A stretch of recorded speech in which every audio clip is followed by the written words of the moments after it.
Caleb, wait, I can explain. It's not what it looks like. Please, look at me. What happens when a bride laughs about a funny pre-wedding mistake and turns her husband into the punchline? How can a man stay calm while everyone cheers the joke at his expense and then answer in public by the book? Why did I ignore the quiet signs he was building a lawful exit while I chased attention? Before we dive deeper into this story, I have one small request. Please subscribe, drop a like, comment, and hit that hype button to boost this channel so more people can discover these incredible stories.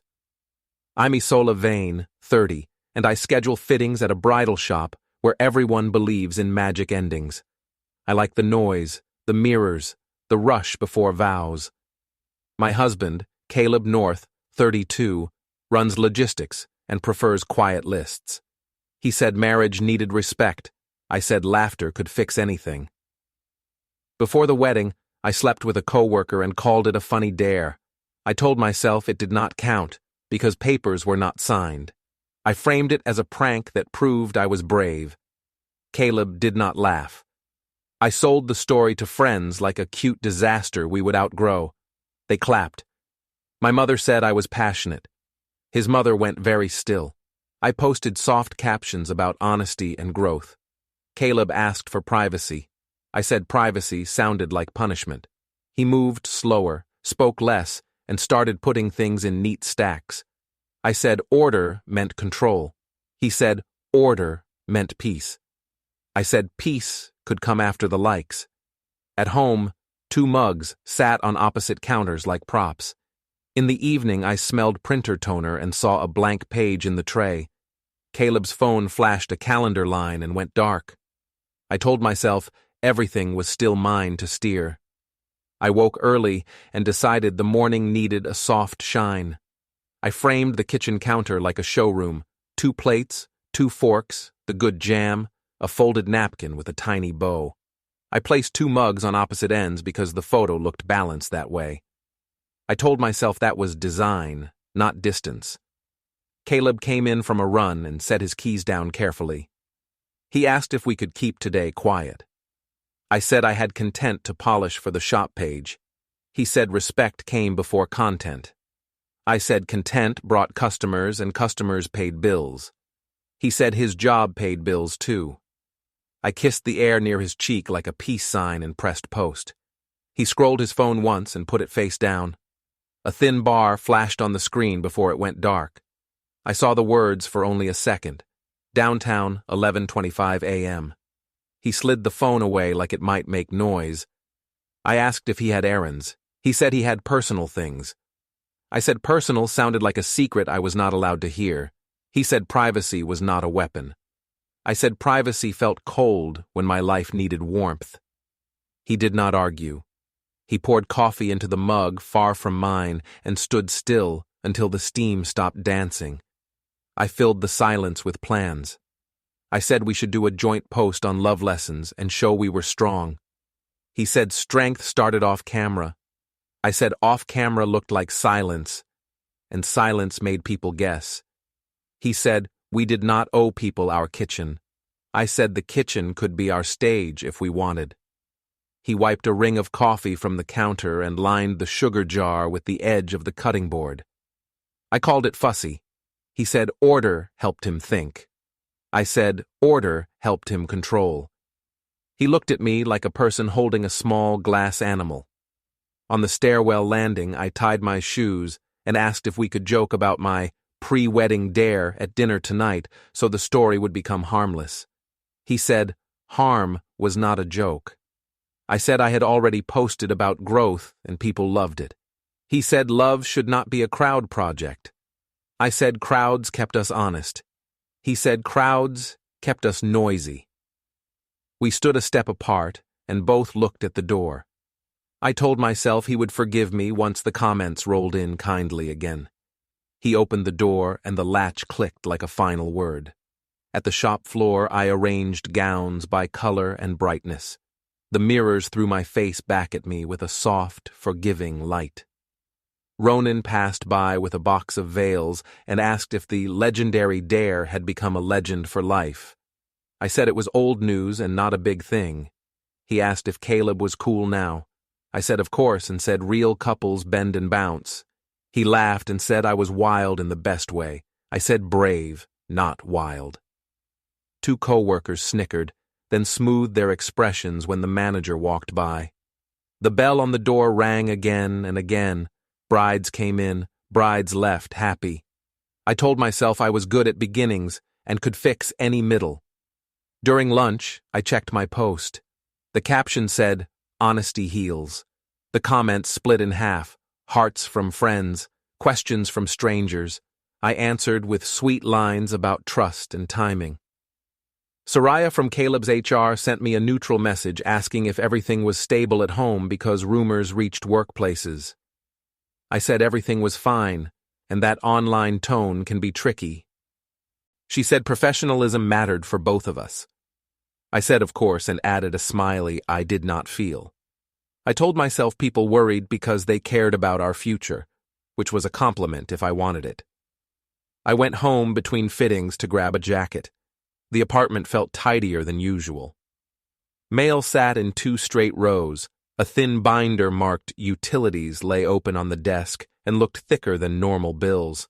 I ran a finger over the plastic sleeve and felt the edge of something careful. I called out that I was home in case Caleb had doubled back. No answer. The printer hummed from sleep and then spit a blank page into the tray like a small white tongue. I picked it up and laughed at myself. I said the machine liked drama. The air smelled faintly of warm toner, like paper after sunlight. I touched the laptop to wake it and saw a spreadsheet before the screen dimmed. There were initials and dates in neat columns, no labels, no logos. It looked like a list someone would make if they wanted the world to make sense. The doorknob turned softly. I closed the lid fast, as if I had caught a secret and should put it back. Caleb stepped in, patted his pocket for a pen, and slid it behind his ear. I joked that the desk now needed a ticket to enter. He said the desk needed calm. He pulled the small drawer and turned a key until the click felt louder than it should. I said locks in a marriage were a bad look. He said boundaries kept fragile things safe. I said I was not fragile. He said then it should not bother me. He left again, in the same soft way.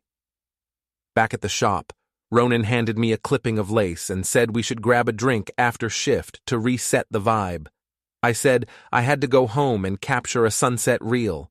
He said he would swing by the rooftop later if I changed my mind. I told myself keeping him near the story helped me control the narrative. My manager asked if my posts could stay brand safe. I said always, and nodded like a model employee. I restocked safety pins and smiled at brides who cried in nice ways.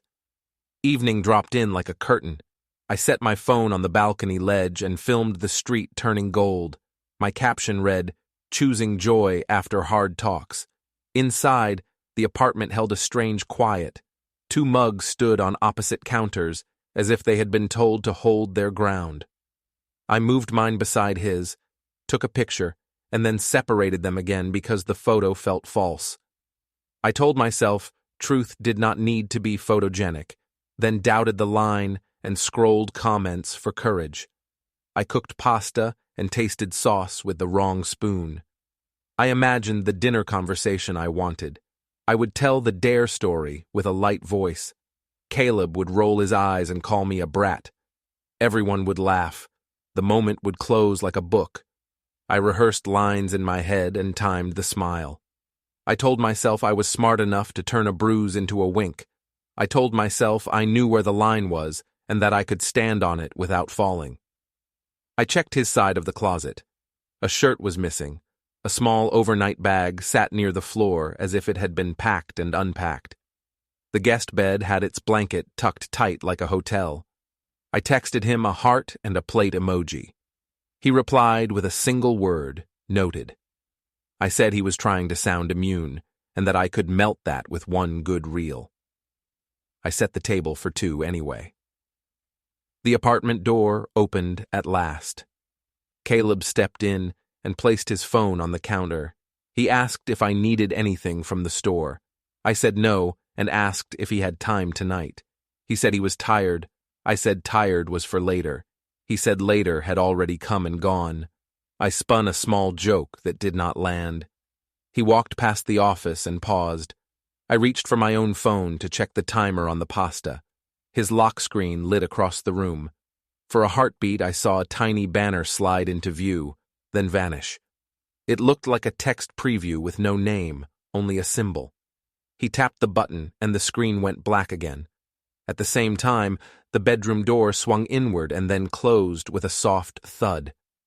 I reached the shop before opening and set new veils on the front rack. The mannequins looked patient. I adjusted a bodice and checked my phone. Overnight, a co-worker had posted a throwback from the Bachelorette week. Ronan's arm around my shoulders, my mouth open in a laugh. The caption called me fearless. I told myself it was ancient and cute. I saved the tag to my archive and wrote a light comment about nostalgia. In the mirror, I tested a calm smile that said control. 2 junior staffers whispered by the steamer. One asked if Caleb was over it. I said we were practicing honesty, and that honesty sometimes looked messy. They nodded like students who wanted the bell. Ronan drifted by with a garment bag. He asked if I had seen the throwback and said the angle made us look good. I said angles lied and the internet loved lies. He asked if we were still meeting at the rooftop later because he could bring half-price vouchers. I said the night was more about family dinner, but he could stop by. He said he liked being the joke's co-star. I told myself that keeping him near the story protected me, because closeness made rumors easier to steer.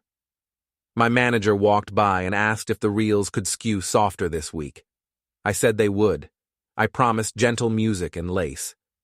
Between fittings, I posted a reel about forgiveness as a daily practice. I picked a filter that turned the shop's lights to butter. The comments rolled in with claps and little fire hearts. My mother wrote that I should not shrink.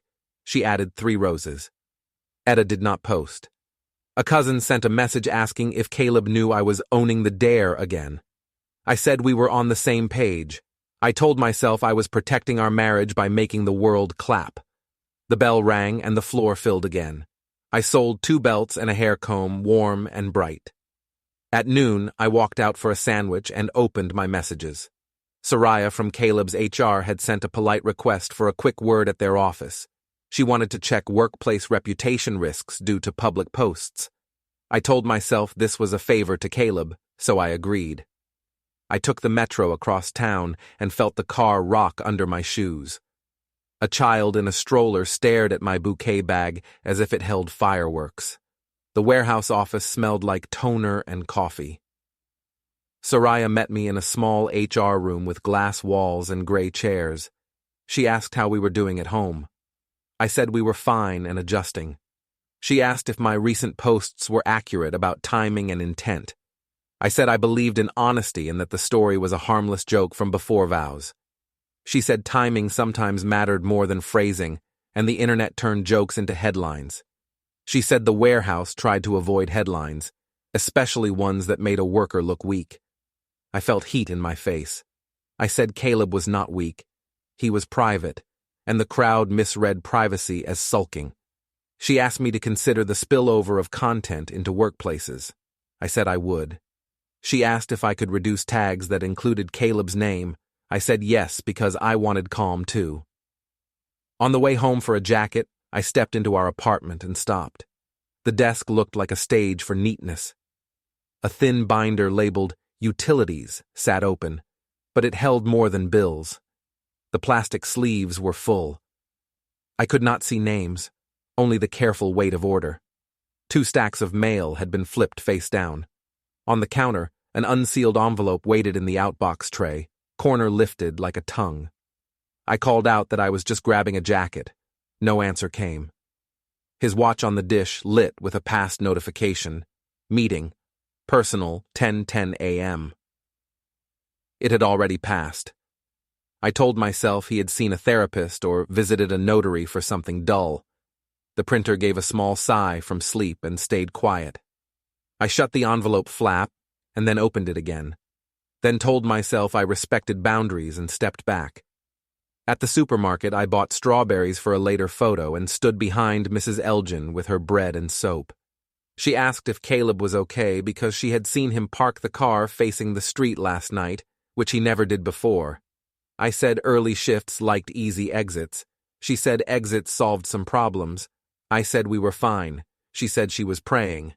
I thanked her without knowing where to put my eyes. On the metro, 2 students watched a stitched video on their phone. It paired the throwback with a clip from the rooftop week where I leaned close to Ronan during a toast. I heard one student say the bride had nerves of steel. The other said the husband looked like a statue and that statues crack. I told myself strangers project their own lives onto other people's clips. I checked Caleb's chat window and typed a note saying I planned a soft dinner tonight, just us. I added a heart and a plate emoji. He replied with a short acknowledged. I told myself he was at work and trying not to text while on the floor. I stared at the word until the train pulled into my stop. Back at the shop, I reset veils and answered questions about seam allowances. My manager asked if I could keep Ronan on alterations only and off the sales floor near closing, because brides read energy. I said I would. Ronan passed me a note with a doodle of a champagne flute. He said tone mattered, and I should let him speak at the rooftop to explain things. I said no speeches, only warmth. He said warmth was easier when I let him stand close. I smoothed the note and slipped it into the trash. I filmed a short clip by the window, a satin train, sunlight, my hand resting on a beaded belt, voiceover about second chances. I kept the volume low. The comments were kind at first and then shifted. A distant cousin asked if Caleb had seen the new throwback collage with Ronan. I said throwbacks were silly. A friend wrote that brave women speak their truth. I liked the comment and kept moving. In the corner, 2 juniors watched me from behind a rack and then looked away, guilty and excited. A message arrived from Jax, my DJ cousin. He said he had the perfect track for the rooftop and that he would start a chant for a fresh start kiss. I told him to save the chant for team joy, not romance. He sent a laughing face and said, "Crowds decide." I told myself the chant could be steered if I smiled correctly. I told myself I could aim a room the same way I aimed a camera. By late afternoon, the echo of Soraya's calm voice returned to my head. I heard the way she said weak, not as an insult, but as a risk. My throat tightened. I checked our shared calendar out of habit. A dot appeared on Caleb's schedule. Meeting. Personal recurring floating time. No detail. I closed the tab. I told myself floating dots meant he was healing privately and would surprise me later with softness. I picked up my bag and turned off the steamer. The room seemed too bright. My phone buzzed with 3 things at once. A coworker tagged me in a new collage that blended the throwback with my latest reel about second chances. Soraya sent a calendar invite for a boundaries refresher. Ronan texted a photo of 2 rooftop wristbands with a winky face. I took a breath and steadied my hands. I reached the rooftop early and checked the string lights. The warm bulbs looked like honey. I told the host the welcome arch should be the first sight, and the camera path should sweep past me to the skyline. He said timing would be tight. I said timing loved me when I smiled. I placed a small sign about fresh starts near the check-in, as if the night already forgave me. Ronan arrived with 2 wristbands and said he brought drink vouchers. I said the night was about community, not drinks. He said community liked gifts. I said gifts were fine if they stayed quiet. Guests came in waves, cousins, shop girls, a few brides who wanted selfies. I thanked everyone and said, love was a team sport. Jax tested the sound and said a chant could help energy. I said chants should be about joy only. He smirked, like he would do what he wanted. Ronan kept near my elbow and said he would support any speech I made. I said there would be no speech about the dare. He said teasing tension kept rooms warm. I looked for Caleb at the elevator and told myself he would come on time, stay calm, and let the room see we were fine. Caleb arrived with steady shoulders and clean lines. He shook Jax's hand and said he had a short window. I said a single photo would be perfect. He said he would stand where I asked for a minute. I guided him to the arch. He held a polite distance. I whispered that distance read cold on camera. He said cameras were not our judge. I told him the city needed signals. He said our house needed truth. I placed my palm lightly on his sleeve like a compromise. Damien. No, not Damien. This was not that story. Ronan appeared beside us with 2 drinks and said the team wanted a welcome. Caleb thanked him without taking a glass. I said he was on early shifts. Ronan laughed and said heroes needed celebration. I felt a stir in the crowd. Phones lifted without instructions. I held a smile and said teamwork mattered more than rumors. Caleb looked at the skyline and said he would head out soon. I said 5 minutes more could save the whole week. He nodded once, which might have been agreement and might have been mercy. Jax called for a toast and said love could handle jokes. I stepped forward with my glass and said growth looked like choosing each other again and again. The city glowed behind me like a stage. I gestured toward Caleb and said he had patience and strength. People cheered. He raised his glass a little and kept his face neutral. I said the past was a lesson and tonight was about our future. Someone near the DJ shouted for a kiss to prove it. The chant started small, then gathered from the edges.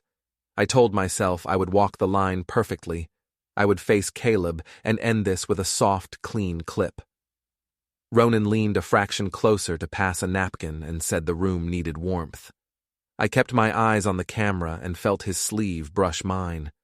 The chant grew, and a side light found my face like a finger. I stepped toward the sound to hold the frame. Caleb stayed still, body turned toward the horizon. For one beat, the phones caught me angled toward Ronan, while the chant used Caleb's name. I felt the error like a drop of cold water, then pretended it was nothing, and finished the toast with a line about grace. After the claps, I moved to the smoking patio where air felt safer. A few brides asked for selfies and said I was brave. I said bravery was just honesty with good lighting. Ronan joined and asked if he could speak once to clear the air. I said no speeches. He said a sentence could change minds. I said my mind was set. He smiled like a person who still believed he was the center. Caleb stood by the railing inside with Jax, answering a question about emergency kits. He spoke with simple words and easy hands, and people listened. I told myself I had brought him into the light. Therefore, this calm was my work too. Jax raised music a notch. The chant tried again, weaker. I cut it with a story about seamstresses who saved a dress with 5 pins and a prayer. People laughed and moved on. For a moment I felt safe. I checked my phone. Comments from the first toast were already stacking. Some hearts, some guesses about angles, one slow motion clip that exaggerated the lean. I told myself angles lied, and that the second half of the night would drown the clip. Ronan asked if I wanted another photo by the arch. I said we were done. He said he would stand back. I said, stand farther back. He took 2 steps and stopped. Caleb came to my side and said he would leave soon. I said we needed one couple shot by the banner. He said he was not available for content. I said one picture would help the family breathe. He said the family did not live on my page. I said the family watched my page. He said he kept his life off feeds. I said feeds were how the world learned we were okay. He said we could be okay without an audience. He checked his phone, and a small card flashed, then dimmed. Downtown 7:55 a.m. He pressed the side button and slipped the phone away. I told myself it was a haircut or oil change. I asked him to walk with me to the elevator just to show support. He said he would say goodbye to me here. I said leaving early read cold. He said staying for show read false. I told him I would not beg. He said I did not have to. He walked to the elevator with steady steps. The bell dinged, the doors opened, and he was gone before the music changed. I stayed on the patio and held the smile. Jax cued a soft track and shouted that the bride had courage. I nodded like a queen who forgives towns. Ronan drifted close again with a joke about vows and timing. I said timing mattered less than love. He said some rules bent. I said rules could be flexible when the outcome was good. He laughed the way men laugh when they think they are forgiven. When the night thinned, I went home with the last glow of 2 reels in my pocket. The stairwell smelled like detergent. Inside, the apartment felt arranged by a careful hand. The office door was mostly closed. I pushed it with 2 fingers and saw a clean desktop with folders named Archive A and Archive B. The tiny external drive sat like a pebble by the monitor. I heard a faint beep, like a recording app ending or beginning. I said the house had strange echoes. The printer woke itself and fed a blank page into the tray. I picked it up and felt silly again, a person holding a white flag to nobody. I set the page down and touched the small drawer. It did not give. I said I hated secrets. The drawer stayed quiet. The guest room had its blanket pulled tight, a square of light on the pillow like a stamp. In the kitchen, 2 mugs stood on opposite counters as if they had been placed with a ruler. I moved mine an inch toward his and then moved it back. The air carried that warm paper smell that made me think of new files. I stood by the balcony door and drafted a caption about community. I added a line about grace after storms. I watched the city lights and told myself I was still steering. I told myself repairs could be managed with tone and time. I told myself people only remembered the last clip. Then my phone blinked with a new notification I had not asked for. Someone slowed the first toast and added arrows. A freeze frame caught the angle of my shoulder, the tilt of my smile, and the empty space where I had wanted Caleb to stand. In the reflection of the glass, I saw my face go still, like a mannequin waiting for a veil. I booked the family table at a casual restaurant because I believed light noise would smooth the edges. I arrived early with a paper bag of candles shaped like little hearts, even though it was not a birthday. The host asked if we celebrated something. I said we were celebrating resilience. He nodded the way staff nod at strange customers. I arranged place cards like a set, elders at the calmer end, cousins near the bar, Caleb in the middle seat to show he was honored. I placed my card to his right and left a space on my right for air. I told myself space meant respect. In my head, I rehearsed lines about growth, timing, and how laughter was our family language. Marina breezed in first with a gift bag and a soft scarf. She asked if we would toast to new starts. I said yes and said I would keep it light. She said that was my talent. Etta arrived next with a plain paper parcel and a careful face. She asked if Caleb would prefer the end seat for quiet. I said the center showed love. She looked at the chair and said seats should match comfort, not optics. I said I heard her and slid the chair an inch like that was compromise. Cousins arrived in clumps. Jax rolled in last, earbuds around his neck, voice ready for volume. He said he had perfect music if the room needed energy. I said the room was already sweet. He grinned like a man who loved a switch. Caleb walked in on the minute. He greeted Marina with warmth, hugged Etta with an extra second, and shook hands down the line. He thanked me for arranging things. I said it was easy, and that the table would help everyone relax. He said, calm did not come from tables. I said, tables helped stories settle. He read the place cards and sat where I had planned. I felt a small victory. He set his phone face down by the fork and folded his napkin in half. Ronan arrived late, waved from the doorway, and offered to sit far away if that helped. I said he could sit anywhere. Caleb said nothing. I placed Ronan 2 chairs down with a neutral smile. The server poured water, the room filled with small talk and the sound of plates landing like light drums. I started harmless. I thanked everyone for coming and said families were safe harbors. I said we had been honest about hard weeks, and that honesty was love. Marina clapped softly. A cousin asked if we could hear the story from me, the one about the pre-wedding dare, because people kept arguing about details. My chest went tight. I told myself owning the story would end the chatter.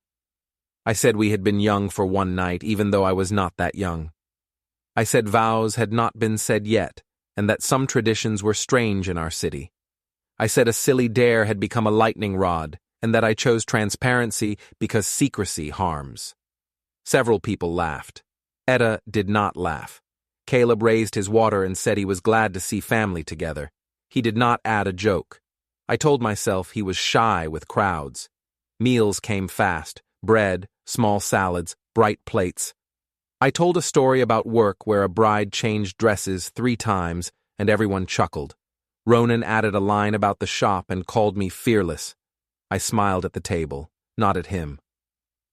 Marina said passion made good marriages when tended right. Etta asked in a low voice if tonight needed fewer cameras. I said I had not posted in an hour. She said she had also meant the cameras in our heads. I said I understood, and then told a cousin to move his elbow so the server could pass.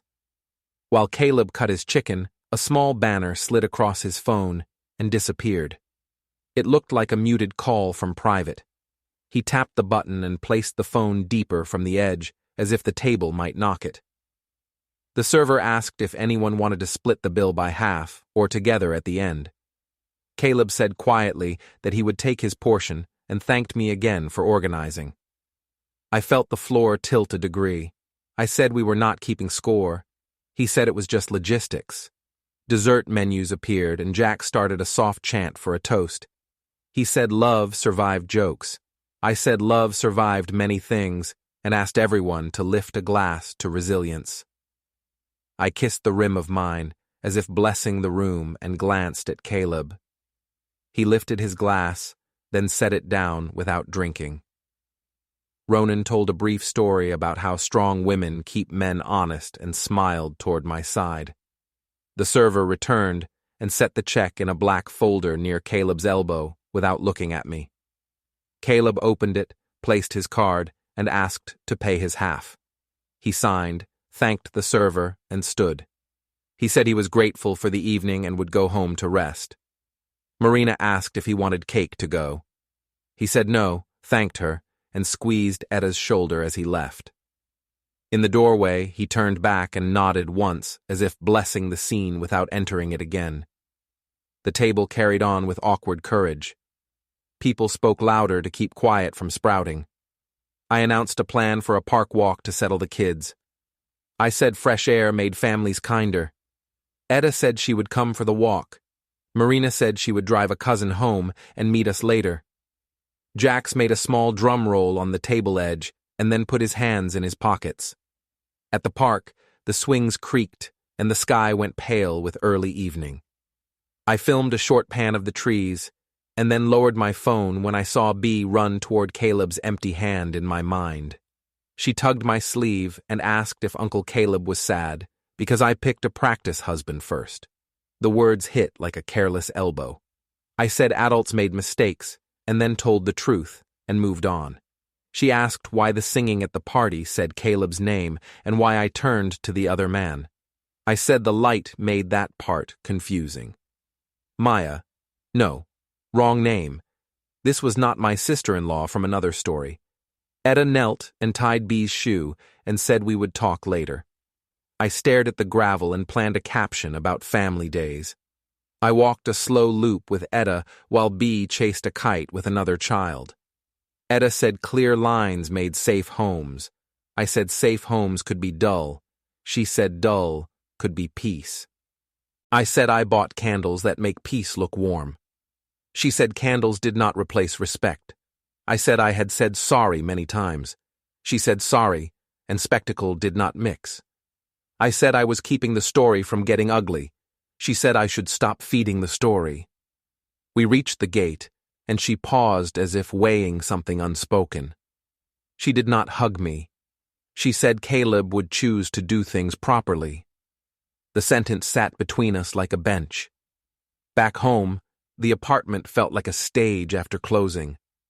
On the kitchen whiteboard, a small sticky note said, "Bring forms." I stared at it and told myself it was just taxes again. In the gallery on our shared tablet, A photo of a document sat between park pictures, cropped near the corners so words could not be seen. I pressed it and saw nothing new. I told myself he was saving receipts for the shoe repair or the license tag. On his keyring, a tiny new brass key winked under the light. I asked if he had a locker at work.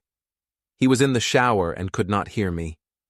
The hum of a shredder came from somewhere, then stopped like a held breath. I told myself I was imagining that sound. I posted a small reel of trees and children, captioned with something about fresh air and family joy. Comments arrived with hearts and questions. My hand shook while I liked them one by one. The house smelled faintly of warm paper again. I walked to the printer and touched the tray. The plastic felt warm, but no page came out. I stood in the doorway of the guest room and looked at the straight lines of the blanket and the single pillow. The bed looked expectant and lonely at once. I returned to the kitchen and placed 2 mugs near each other, then slid them back to their corners because the counter wanted symmetry more than intimacy. I told myself I could still steer tomorrow if I found the right angle. I told myself families forgot fast when shown something shiny. Caleb stepped out of the bathroom with a calm face and set his phone beside the stove. A muted banner from private blinked and faded. He turned the screen down and said he would rest. I said we needed a plan for the weekend. He said we would keep it proper. I woke to a quiet house and a loud thread of comments under my park reel. I typed soft replies about family joy and then stopped because my hands shook. The mugs stood on opposite counters again, like markers on a map. I slid them together for a photo and then put them back. I told myself, balance beat truth online. Caleb passed behind me with a folded blanket. He said the guest room helped him sleep. I said that sounded dramatic. He said it sounded practical. I said practical during repair looked like punishment. He said punishment was not his aim. He walked to the hall without touching anything. Soraya sent a message asking for a quick word. She wrote that workplace chatter rose after last night's posts. I typed that the family video was harmless. She said harmless still leaked. I said I would cool tone. She set a time for late morning. I took that as my schedule and told myself I would frame a gentle reset before then. I could not sit in the apartment, so I walked to the co-working space across the bus line. The lobby smelled like coffee and printer heat. I scanned in and looked for a quiet corner. Caleb sat 3 rows over with headphones on, back straight, a neat stack of binders labeled home, auto, bank. He slid a thin envelope into a folder, then clicked a clipboard that showed only one word at the top: statement. I felt like a person at a window watching a different life. He checked a small notepad with initials and dates. He moved without noise, like he was following a map. I wanted to call it obsession, and could not. Grant waved from the water station and walked to Caleb. They spoke in low voices. Grant looked down at the binders and nodded once, like a man hearing good news about a boring thing. Caleb took a single USB stick from under a taxes folder. It was labeled with today's date in his careful print. He tucked it into a pocket, then took a photo of the page on his phone. A cloud sync pop-up blinked on his laptop. File uploaded successfully. He closed the window at once. He looked up and saw me. He came over and asked if I needed the quiet spot. I said I was fine. I asked if he would come to the family dinner next week. He said he would let me know. I asked if he was angry. He said he was focused. I said focus felt like a wall. He said focus felt like safety. I said safety could be soft. He said safety could be clear. We stood like 2 coat racks waiting for coats, then stepped away because silence made us strangers. His phone gave a small alarm and flashed, paper drop 11:15 a.m. He pressed dismiss without looking at me. I said that name sounded heavy. He said it was simple. I said simple words hid big plans. He said plans kept harm small. I laughed and called him a poet, which was not kind. He said he had a meeting, personal 12:05 p.m. and needed to go soon. I said personal sounded secret again. He said personal sounded private. I said privacy could look like revenge. He said revenge was not on his list. I left before I cried in public. Outside, the sky looked like clean linen. On the metro, I drafted a notes app apology and used phrases that sounded safe. Lines got blurred, we will do better, thank you for grace. I deleted it because apologies draw flies. A cousin sent a screenshot of a slowed rooftop clip with red arrows. I typed a heart and did not send it. The train rocked like a crib, and I tried to believe the motion meant comfort. At the warehouse office, Soraya asked me into the HR room with the glass walls. She said last night's crowd tags included a joke that made Caleb look weak. I said jokes were short-lived. She said reputations were not. She asked if I could keep the workplace out of our story. I said yes, I could. She asked if I could stop letting Ronan appear near me in any public space. I said yes, I would. She asked if Caleb was safe at home. I blinked at the word and said yes, of course, always. She nodded and said she believed me. She asked if I understood that less online would help everyone breathe. I said I did. She thanked me and wrote a small note on a pad. The room hummed like a low fridge. On the stairwell at home, the air felt cooler than the street. The guest bed was smooth tight. The pillow sat like a square stamp. The office smelled like warm paper. On the desk, the screen was clean again. Folders Archive A and Archive B like bookends. A small thread on his phone flashed the title, Follow-up, and locked. I set my hands on the chair back and counted to 5. The door latch clicked as he moved somewhere down the hall. I stepped away like I had almost touched fire. In the garage, his car faced the street. Inside, the mail lay in 2 stacks with a few envelopes flipped face down. I told myself this was his way of sorting life, not of leaving it. I took a photo of sunlight on the hood of our car for a later story and then deleted it. The image felt like a lie. Back on the balcony, I opened the Notes app again and wrote that love was steady work. I wrote that I was grateful for private repair. I wrote that the internet had taken enough from us. I erased all 3 lines, then copied the last one into a caption draft and saved it to my folder. The city sounded soft, like the hour right before dinner when everyone is kind for a moment. Evening pulled itself over the street. Caleb came in with a small canvas bag, set it on the counter, and took out groceries. He spoke like a person reading a list: bread, soup, tea. I said we could take a sunset walk and post nothing. He said a walk was fine. I said we could also shoot one small photo for the family chat. He said he was not available for content. I said one smile would stop noise. He said noise was not our judge. I said silence hurt me. He said silence kept us safe. I said he sounded like a manual. He said manuals prevent fires. He opened the fridge, placed the soup inside, and closed the door slowly. His watch chimed once.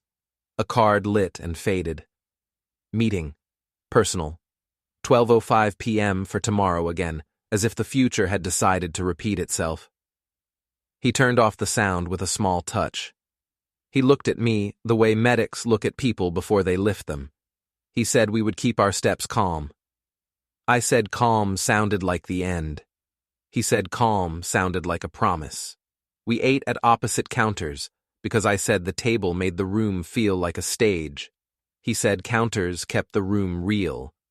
I asked if he would tell Etta we were okay. He said he would tell Etta we were being careful. I said careful looked like a verdict. He said careful looked like a plan. I told him I hated that word. He said the word had saved lives. He rinsed his mug and left it in the rack. He looked at the guest room door and then at me. He said he would handle everything properly. I said properly sounded like a threat.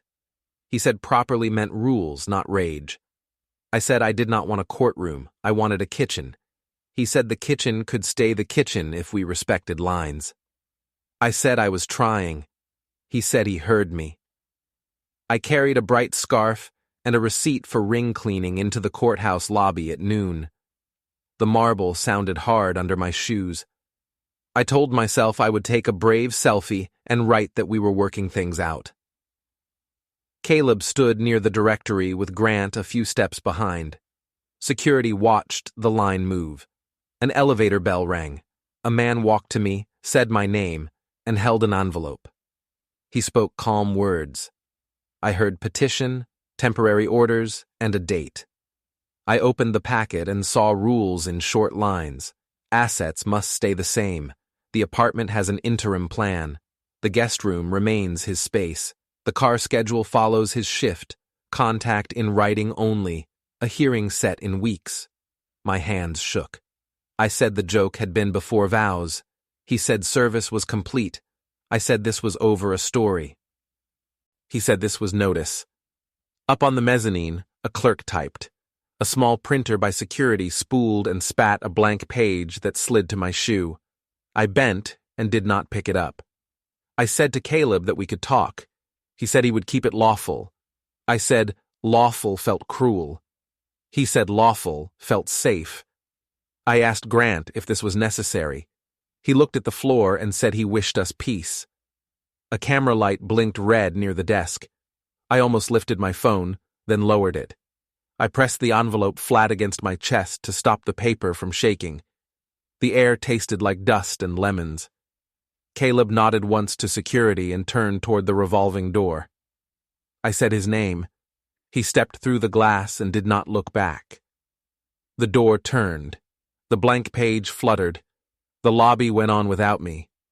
Don't forget to hit like, subscribe, and turn on the bell so you don't miss the next story. Write in the comments from which city you are watching.